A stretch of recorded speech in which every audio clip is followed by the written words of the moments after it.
Welcome to the wedding band workshop, where I'm going to teach you to make this using genuine 14 karat Fairmined gold and simple tools. I spent hundreds of hours refining my process to teach you to make a wedding band in the most simple and straightforward way possible. And I want you to be able to do this because for me it's a lot more meaningful when you can make a wedding band using real gold for yourself or for your significant other. And if you're interested in doing this, keep watching. I'll take you through all the steps of how to make this ring. Also, I have a kit available, a wedding band workshop kit that has all the gold and the tools you need to do this at home. So before we get started, I just want to talk a little bit about safety. In the kit, you should have a pair of safety glasses. You should wear those at all times whenever soldering or working with heat. Also, the next thing, make sure you're wearing clothes that's not flammable. So any natural fabric is your best option. So cotton's great. Try to stay away from polyester. And lastly, wear closed-toed shoes throughout the entire process. We're working with a lot of sharp things and things tend to drop. So closed-toed shoes will help you out. So without further ado, let's jump in. To set up our tools. This is the bench pin. It's basically a clamp with a piece of wood in it. And I've cut, as you can see, a little notch in the tip. I recommend that you do this. It'll help just with our sawing later. And you can modify this however you want. It's a jeweler's best friend, so use it however you see fit. So I'm going to show you how to load a saw blade. So what we have here is we have this jeweler's saw, and it has these two knobs. You want the knobs to be about the same length away as the blade is, so the blade should hit each one of these knobs. And you can adjust the length right here. You may not need to, depending, it might be on the right length already. But what you'll do first is you open up these knobs, and then you look on your blade, and you'll kind of feel up and down it. One way's rough, and the other way is smooth. Rough because you're going against the teeth. And right now, as I feel down it, it feels smooth. If I try to go up it, it just feels a little bit more rough. And so we want the teeth to face towards the bottom of the saw. So that means that it'll feel rough as I go up towards the top of it. So first thing that I do is I'll put this top part of the blade in where this knob is and make it fit about like halfway through this little area, and I tighten it. And the next thing is we have this, and you'll see it should come to about right here, about halfway down. And then instead of tightening it right away, you kind of push in. I like to push in with my belly. Use my big old belly, push in, and then tighten it. And so what that does is it gives some tension to the blade, and it should have a little ping. I want it to have a little bit higher pitch than that, so I'm going to try it one more time. So I'll just push and tighten. Let's see if it's better. Yeah, it's a little bit better. And so that gives us some tension to the saw blade, and it helps us cut it. So I'm going to try to get it even just a little bit more. Hear that nice ping? That's about what you want. So that's how you get your saw blade ready. And then once you have it in, take some of this cut lube, and then you go up the lube like that. You can just do it once, but that'll get your saw blade ready for cutting. So the last two things to prepare before we can get into making the ring. First, you need to get some denatured alcohol or rubbing alcohol, something like that, and you'll just pour the borax into it. The borax should be labeled, and you just pour that in. And then next, and this one's really important, we have some warm water. I'll put the temperature, I think it's supposed to be around like 120-ish or not more than that. We'll have some warm water in a glass jar, and then we have our Sparex right here. And you're gonna pour the Sparex into the warm water. Sparex is an acid It's not super strong, but it helps to remove some of the gunk that gets on the ring after we solder it. And you always put the acid, the Sparx, into the water. Don't do it the other way around. So I've shown you the tools, I've given you a basic understanding of what each of them does and kind of how to lay them out. And now we're going to move on to where I show you how to get your gold ready, get the ring prepped so that you can solder it. So if you ordered the ring making kit, it comes with a copper wire. I recommend that you start with the copper first just to get the hang of cutting it to size, bending it, and soldering it. And if this is your first time making a ring, copper is always a great way to start. You'll solder it with the silver solder, not the gold solder, but it's pretty much the same process. So now we're going to measure the length of our ring. My ring size is an 8.5 and it's a wide ring, and so I'm going to make it 63.5 millimeters long. If you have a narrow band, more narrow than 4 millimeters, it'll be 61.7. So now we get out our calipers. You zero it out first, and I'm moving up to 63.5, 63.51, that's close enough, and I tighten that, and then I will kind of move it along the bottom of the wire and drag it along so that that top part makes a mark on the wire, and you'll see in just a second that I'll do it a couple times just to kind of get that mark visible, and you can also outline that with a Sharpie if you want, just to make it easier for you when you're cutting.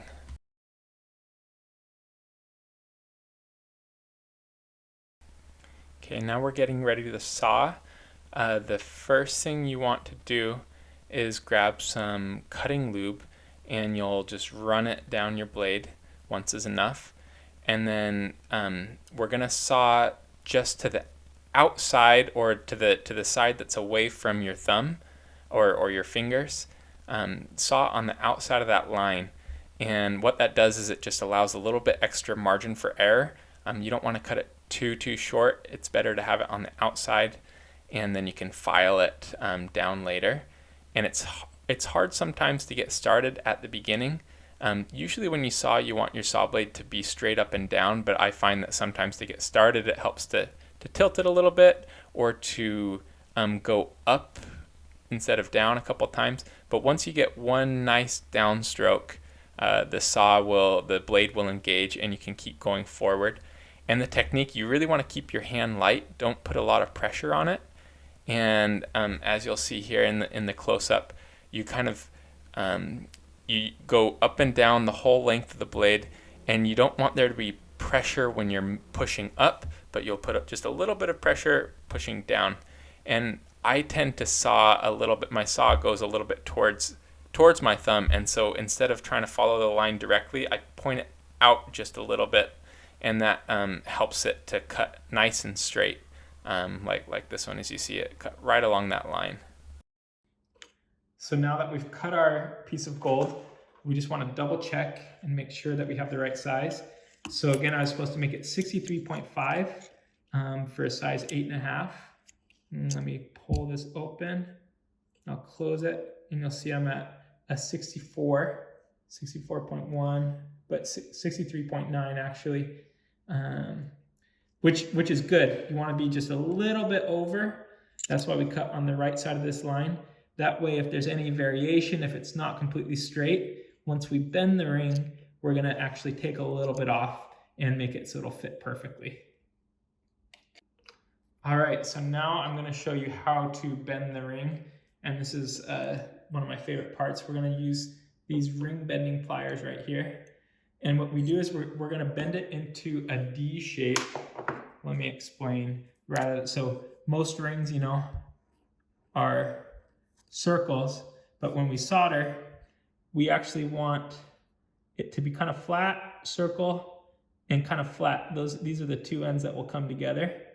So it'll be actually a D, and where these two ends meet, that's where we're going to put the solder. I feel like I'm a football coach right now. I guess that shows how much football I didn't do in high school. So now let's bend this ring. So what we're gonna do is we first, figure out the best angle. First we will kind of get close to this edge and we'll just give it a little pinch right here.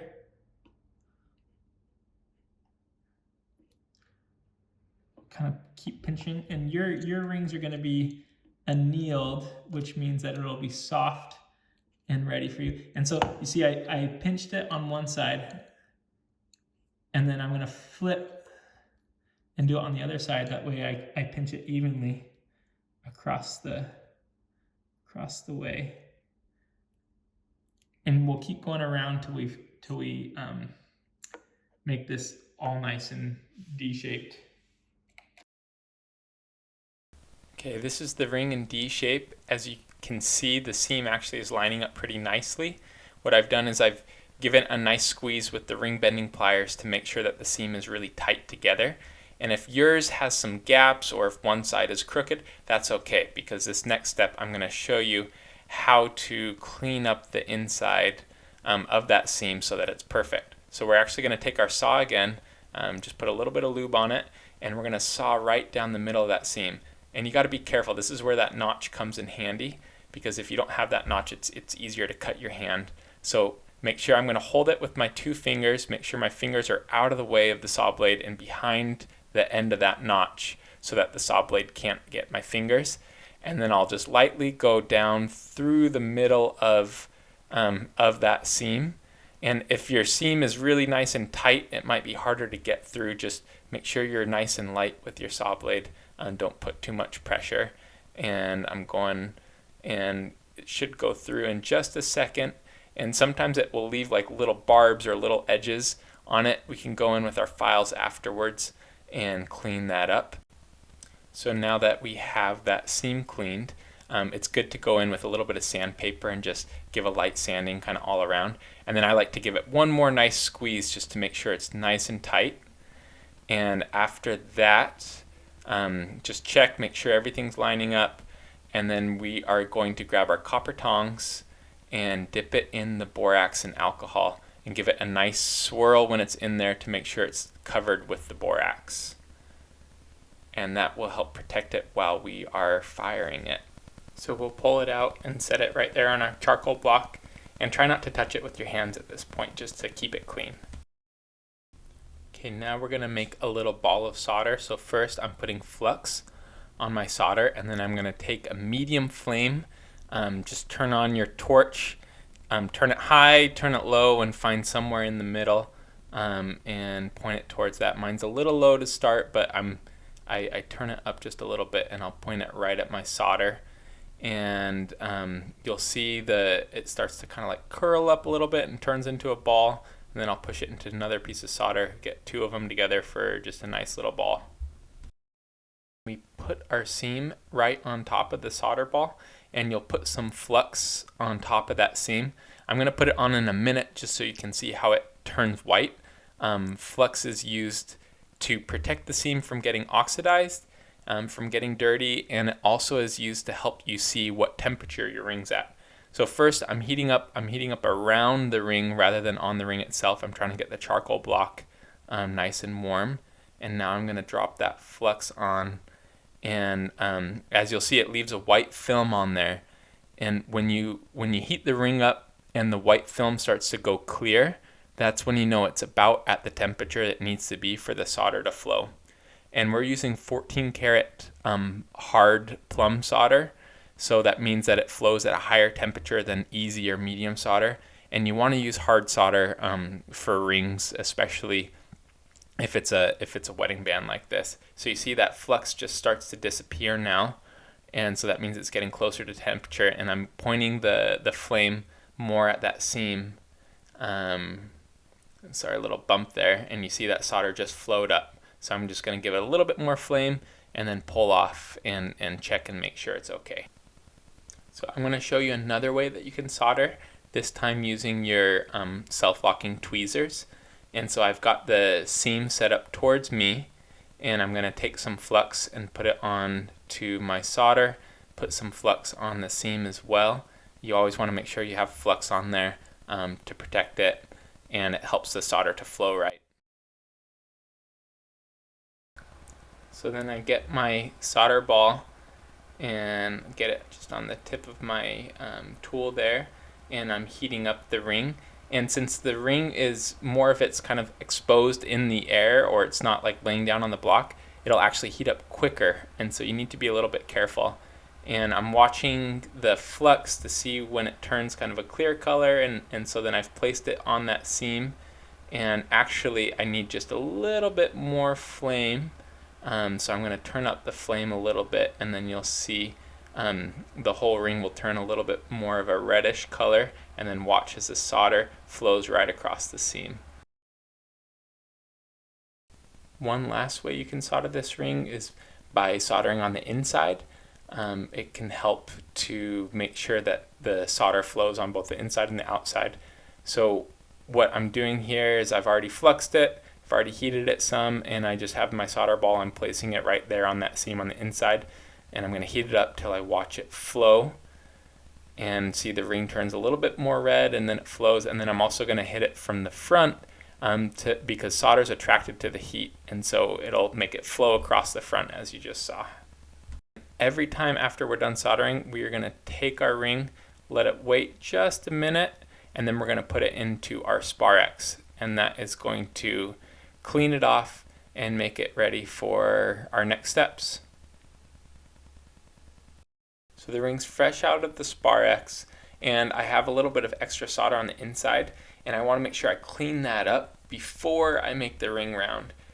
So I have a half round little needle file here. Also, if you have a half round ring file, those are your best options. And I'm going through and I'm just filing down the high parts.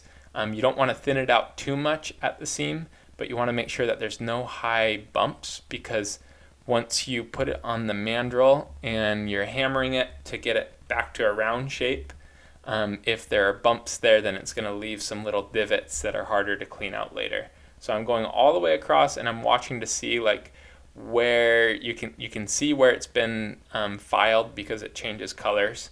And so I want to make sure that there's a nice uniform look there, that there's no high areas, and that it's ready for me to round out on the mandrel.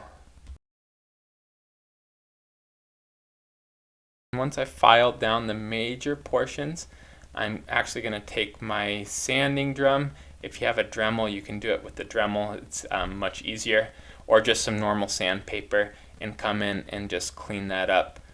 The more time you spend sanding things now and making sure they're right, the more time will be saved later on. Next, we take our ring and we put it on the mandrel, and you can start with the non-marring mallet, and you'll just tap all around the ring. Keep switching it directions, like take the ring off, flip it around, just to make sure that you're not bending it uneven. And you can kind of like tap down on it, as you see here, tap all around. The non-marring mallet won't do anything, won't do any harm to it. And we just want it to be a general round shape. It's going to be hard to get perfectly round with the non-marring mallet, and so I'll switch over to a little metal hammer, and we want to hit directly onto the ring, and make sure that we're not like banging the corners too bad, because it will bend the corners in. And here's another view.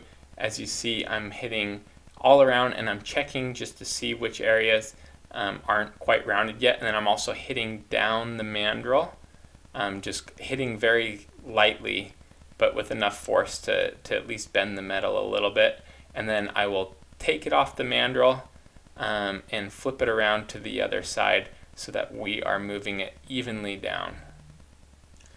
Once you have your ring rounded, I like to go through with my file and clean up my edges. Just make sure that everything is nice and flat. Depending on how your rings turned out, you may not have much work to do here. But I have a little bit to file off, so I'm filing across, kind of pushing it straight across and then off to the right. And then I'm twisting the ring, spinning it every time afterwards to make sure that I get an even file all the way around. You can also, or after you've filed, you can take the sandpaper, put it down on your bench pin, on the middle part of your bench pin, and you'll just rub it around in a circle and keep twisting it as you do it. That way it's nice and even all the way around.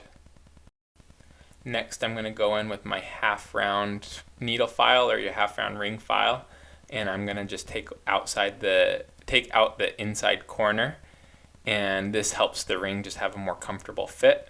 And so as I'm doing this, I'm going to be spinning the ring, so I'll file, and when you file you want to push forward with pressure, but you don't want to pull back with pressure, just on your push forward, and it helps to line it up along the edge of the bench pin. And you see I'm kind of like rolling it as I'm filing it just to make sure it's nice and even all the way around. Next, I'm going to focus on the outside edge. I'm going to just round it a little bit because it has that kind of sharp corner. And also sometimes when you are making the ring round on the mandrel, when you're hitting it with your hammer, it's called beaking, or it can make the edges of the ring kind of move up a little bit. And so I want to make sure that those edges are flat with the middle part of the ring. And I'm paying special attention as well to the solder line once I get to that, because sometimes there can be solder built up, and I want to make sure that it's flush with the rest of the ring and that I don't bring it down too much. That's a problem that a lot of people have, is that they'll file away too much at the solder line. We don't want to thin it out too much. So I'm kind of going at an angle across the ring when I hit the edge, and then I'm trying to make it all the way across to the other edge, just because I want it nice, flat, and uniform all the way across. Once you filed it, then I like to take an emery stick and go just straight down the ring, and this should be getting it evenly all the way across. If you notice any high parts, you can take your file and file it down and then go back to the emery stick, but we want to make sure we get rid of all the file marks at this stage. If you're finishing by hand, take your sandpaper roll and make sure you're sanding the inside nice.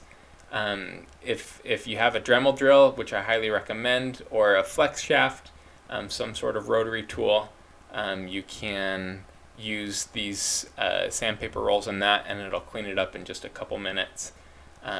If you want to do everything by hand, good on you. You can get a nice satin finish with this, and just keep rolling it back and forth and sand it down just to make sure that all the file marks are gone. And I want a mirror finish on mine, so I'm going to go in with this higher grit sandpaper roll on my flex shaft. You can also use your Dremel, and just go around in a circle. Make sure you do it nice and even, getting both sides. And it can get hot, so you can wear gloves if you want, or just take breaks as you're doing it. Next, I'll go in with a felt wheel, and I have some polishing compound that I'm going to put on it. So this one will get a little bit hot, so just be careful or use some gloves, and we'll just go around the inside until it has a nice mirror polish.